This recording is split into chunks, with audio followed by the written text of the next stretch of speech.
Anyway, thank you very much for coming back. As Greg said, thanks. My name's Phil. I'm from Confirm It. For those of you that don't know us, very quickly, we do software as a service for data capture, reporting, and taking action. So listening, analyzing, and acting. That's what we talk about. I'm going to spend today talking about action, but I'll get to that in a minute. Quick show of hands. Who recently has flown on a flight and had to sit in the middle? Cool. And keep your hands up if you liked it. Yeah, that's what I thought. I recently flew to New Zealand, lovely, to go and see my brother.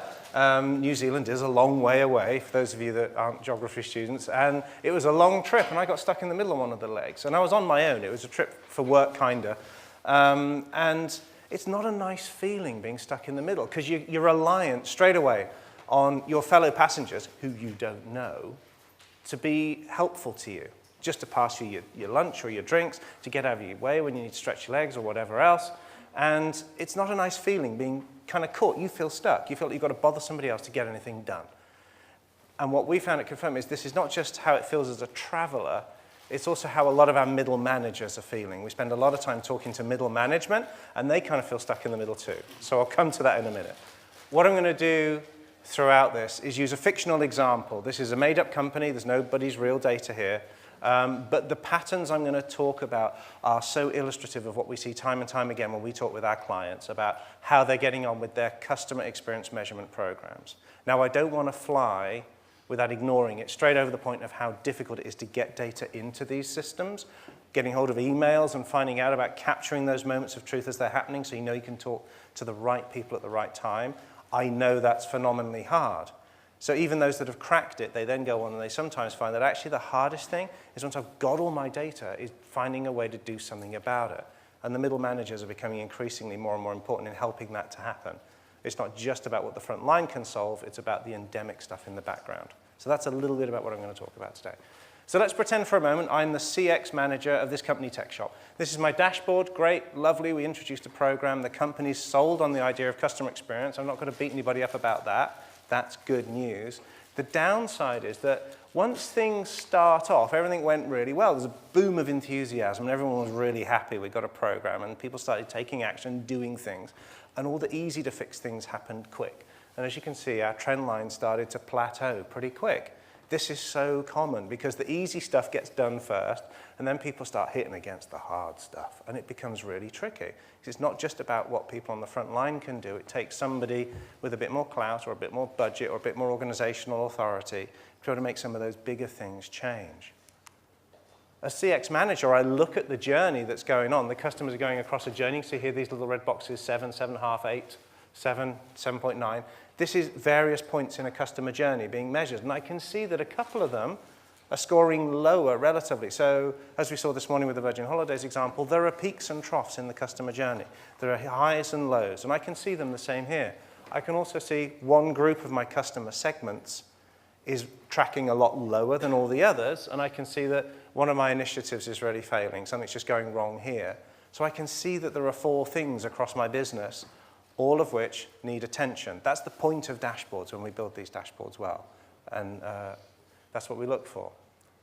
But the state of the nation is that 95% of people in this room are probably collecting feedback, but probably only about 10% of you are able to use it effectively. This isn't just me saying this. This is Gartner saying this. You've done a lot of independent research on the subject.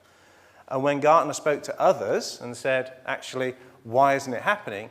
59% of executive management believed middle managers were the barrier to these things happening, which isn't a nice thing to have sort of thrown at you when you're a middle manager.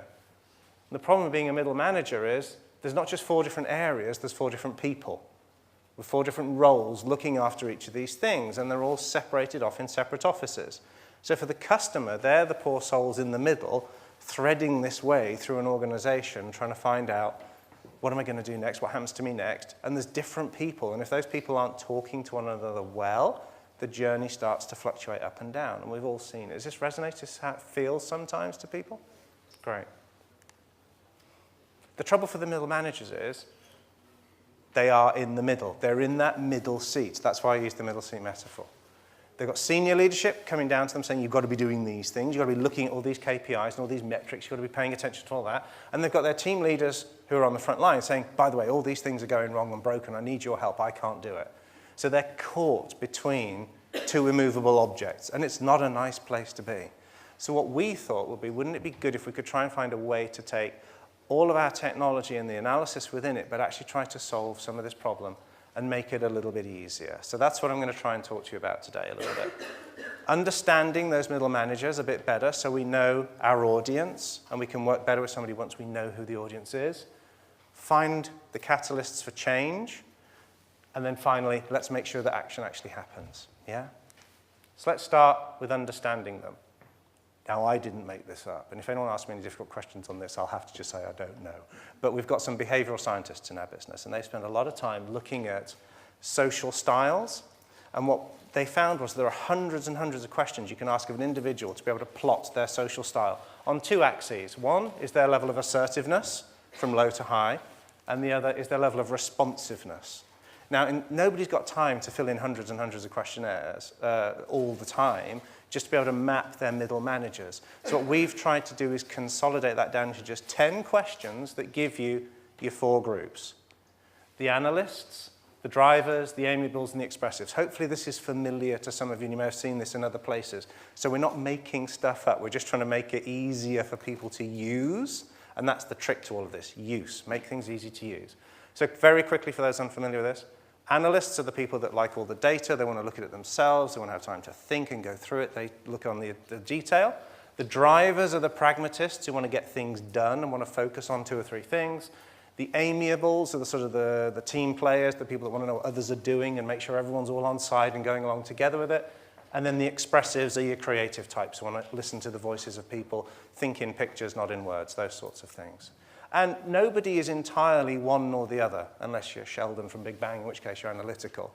But most people are a bit of all of these, but one will predominate over all the others, yeah? And we can use this sort of mapping to say, of our middle managers, which ones of our middle managers fit into each of these categories? If we can't get them to fill in the survey, knowing what I know about them, I can take the survey and plot them myself, and so this is my best guess about where they are, based on my interactions with them. So there's a couple of ways this can be useful to the CX manager trying to make sure something happens on the back of all this data we're collecting. So I go back and I say, not only have I got 4 different functional areas, I've got 4 different personalities I've got to try and deal with, which makes the map of trying to change a business and get things to happen just that little bit more complicated, but we're trying to make sure it becomes usable and easy for people. And that's why we think this is so important. The initiatives in the middle keep failing because not enough attention is being paid to this sort of thing. That's our fear, and that's what our clients are telling us. That's why we've done this. Ooh. The other thing that's important is not just dealing with the personalities, but there are the pressures, the measures that are on them themselves. What is it that's keeping, regardless of their personality, there'll be things keeping these people awake at night. The KPIs, the measures, their budgets. If we don't understand those either, we're in a bit of a pickle. So we've got to try and know our audience. All this is about knowing your audience, and I hope you understand why we think that's so important. So a few simple tools can help you plot your audience out as a CX manager and understand what is it I've got to do to play to this person to be able to get them on side. And I've been a CX manager in a company, and I do know you can't rely entirely on a dashboard. Sometimes you've got to get out there, buy a few coffees, put some mileage in, and go and talk to people. And if you can understand a bit more about them using these sorts of tools, it makes it all a lot easier. So we've understood them a bit using social styles and worrying about understanding what keeps them awake at night. Let's think about the catalyst for action. This is where I'm going to talk a little bit about something called nudge theory. Hands up if you've heard of it before. I don't know how much of a... Okay, I'll give you a quick example of what I mean. Nudge theory is something that says if I give just a tiny little incentive to somebody, I can consistently change their behavior in a certain way. Yeah, so this is not about giving somebody £1 million to get them to do something. That's bribery. Or corruption, or whatever you want to call it. A nudge is just a little tiny prompt to get somebody to behave differently. I've got an example, and I'm really sorry about this one. Who's thrown boys, which ones of you have flown through Schiphol Airport recently? Anybody? Okay, I first went there about 20 years ago, visiting family out there. And I sort of went to the toilet and came out. I said to my wife, they've painted lots of flies in the urinals. Well, actually, specifically one, in each one of them. And I went to the first one, I thought, oh, no, I'm not going there. You're right, there's a fly in it. I'll go to this one. There's another one. Lo and behold, there's a fly in every single one.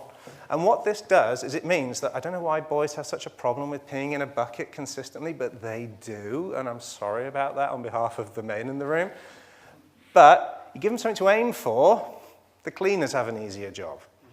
That's what I mean by a nudge. It's just a simple little thing. There are other examples as well about the way people litter, the way people buy, and these sorts of tactics, there's lots of them. This is a sort of a funny, cheeky little one, but there are lots and lots more of them, and they've all got little names. And again, just like social styles, there are too many of them to remember. So what we've tried to do is take the social styles we played with before and map the best nudges to the best social styles, because each of those social styles would be more receptive to some of these sorts of tactics. You following me so far? Cool. So let's have a look at a couple of examples. You remember our driver. This is Penny. She's an account manager. She's focused on the bottom line each month, and her account's coming back and back and back. And she wants to not be given infinite possibility for how to fix the portfolio that she's trying to manage. She wants clear, concise ways of looking at her data. So for us, what we're trying to do is build hooks into our dashboards that appeal to each of these social styles. So we're using these little hooks in the form of nudges. So for Penny, we're saying, right, okay, each time you go to your dashboard, here are your next 3 months. Here's the data we've got from customers already, your accounts, and some of them are red. They're the ones who are at risk, saying we don't like what you're doing. It gives her instantly a list of accounts to focus on straight away. So she's focused without having to work it out herself. We have to add things up for her and just say, these are the top 3 people to go and speak to today. So give her the tools to be able to focus her mind on stuff. It's a gentle nudge. She doesn't kind of even know she's doing it, but she's phoning that top company right at the top first if she's got as many brains as we all think she has. For the analyst, they're not likely to sort of sit there and just trust the high-level figure themselves. They want to work it out. They want to go and look at it themselves and say, hang on, this average, is it really right? So Eleanor, she'll go and dig into all the detail herself, and she'll look at all the attributes that are in the survey, and she'll look at everything she's got, and she'll drill down, and she'll drill down, and she'll drill down until she's satisfied that the right answer's there to get her to the detail. Both these styles are equally legitimate, but we have to be able to cater for both so these people can get what they need to be able to be confident that they're going to take the right actions next. We'll come to actions in a minute. But the dashboards have to have these little hooks in them, and that's what we're designing in increasingly. Let's talk to George. He's an expressive. He's really funky and cool and spends a lot of time in coffee shops designing websites and all that sort of stuff, and I hate him. But he hates tables. And he doesn't like looking at tables, so we have to put things into maps. So what we're finding increasingly is our dashboards have got toggles between lists and graphics. And he wants to know what people are saying, so we're doing text analytics on some of the stuff that we've got. But again, he doesn't like looking at tables, so we have to do pictures. We all know that inherently we're either a numbers or a words or a pictures kind of person. Doesn't mean any of us are any more or less intelligent, but you can only respond to the stuff that your brain responds to. You don't get a huge amount of choice over that. But designing one dashboard that works the same way for everybody is incredibly difficult. So these little hooks have to be in there, in the form of these nudges, to help people find what it is they are after and that they need. And finally, let's talk a little bit about Paul. He's our amiable. He's our team leader. He's not going to do anything unless he knows it's tried and trusted and everybody else is doing it too. And that's fine. That's absolutely fine. He's a safe pair of hands, and he's going to look at the data and say, these are our problems, I can see what they are, and I want to take action on this, but what are others doing? So giving somebody the opportunity to rate actions they've taken as to whether it worked or not just say, yes, it worked, or no, it didn't, but maybe even leave little reviews, make the whole thing social. So users across your organization can learn from one another and pick up the best ideas from region A and apply them to region B where it makes sense to. Give people the opportunity to do these sorts of things. And that's what Paul's all about. So we've taken some of our nudges and built them into little hooks within the dashboards, and we've used social styles to make sure that we're treating people differently. We're not expecting everybody to be exactly the same, and that's part of it. Finally, I'm going to talk a little bit about monitoring action. This is where I go a little bit more into the future of things. A lot of stuff I've just shown you now we're already doing. Some of this is a little bit more future thinking, but it's where we're going, and I wanted to show you today. If you want things to actually happen, the things that we found, the steps that are common with our clients are about identifying the action you want to take, which is more than just looking at a dashboard. It's more than just looking at a dashboard, but it starts there. Then kicking something off and tracking it, and then finally monitoring how it works. And what I mean by more than just looking at a dashboard is I can see here I've got some attributes I need to look at. Let's zoom in a little bit. And I can see that if I improve, what this shows me is, if I use these little slidey lines, I can change what I'm doing. So I can say, okay, if I look at first call resolution, I'm currently on 5.2, but I could move it to 7. If I do that, it'll move my overall Net Promoter Score or key metric, or whichever one you want, up by 1.5 points. So I can see, and if I slide things around, I can move and see how the score is changing up at the top. So I can move things just backwards and forwards and play with it like this. Giving people the ability to play with their data, knowing that they've only got so much time, budget, resource, and people is really important, because it helps them say, if I'm going to focus 2 people entirely on a problem, I've only got 2 people. Which problem am I going to solve first? Where am I going to get the most bang for my buck? So giving people the ability to play with data like this and make the decision and say, actually, I'm going to put it all on product knowledge. I can do some training, I can bring people up to speed, and I can see from some fairly straightforward regressioning modeling in the background that our website will handle, this is how it works. This is where I should put my efforts. I'll deal with the others next time once this is sorted. So giving people the ability to see which path to take, rather than just saying, here's all the paths where there are problems, off you go, that's not helpful. Giving people the opportunity to pick a path is really important. So we've picked our path. Next, we're going to kick something off. One of the things we're building more and more are repositories of ideas. I mentioned a little bit earlier with Paul, the Amiable, wanting to understand how things are being reviewed and used and rated around an organization. So what Paul does is say, I'm going to kick an action off to fix this problem. Now I've chosen my path, I need to find some ideas. But Paul's not necessarily an ideas man, so what have other people done? Yeah, if we've got a repository of ideas as a recommended action, this problem has been encountered before by somebody else, and here's what they did to fix it. And it kind of worked. So you could try that. So there's already a pre-made plan linked within the dashboard and all the data. It's all built together. You're not going to go into a separate system. It's all there straight away for Paul to just say, yeah, I'll do that. That sounds great.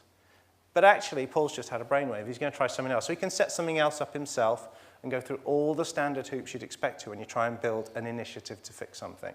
By setting up my titles and my timelines and my budgets and who needs to be involved and what score I'm aiming for and what my milestones are, you can set stuff up new. When you get to the end, you can rate it and say, how was that? Did it do what I needed it to do? Should I share this with others or say, do you know what? Don't try what I did because it didn't work. Either way, it's really important to give people the ability to talk about things this way so people can learn from one another. And that's what we're trying to build here now. And finally, step 3. Back to the CX manager in head office who's looking at the work of all these middle managers who are now empowered to go out and do all these things. How do they know what's going on so they can report to their managers and say, the CX program is delivering what it should be delivering, and look, here's all the evidence, here's all the action, yeah? This is the final stage.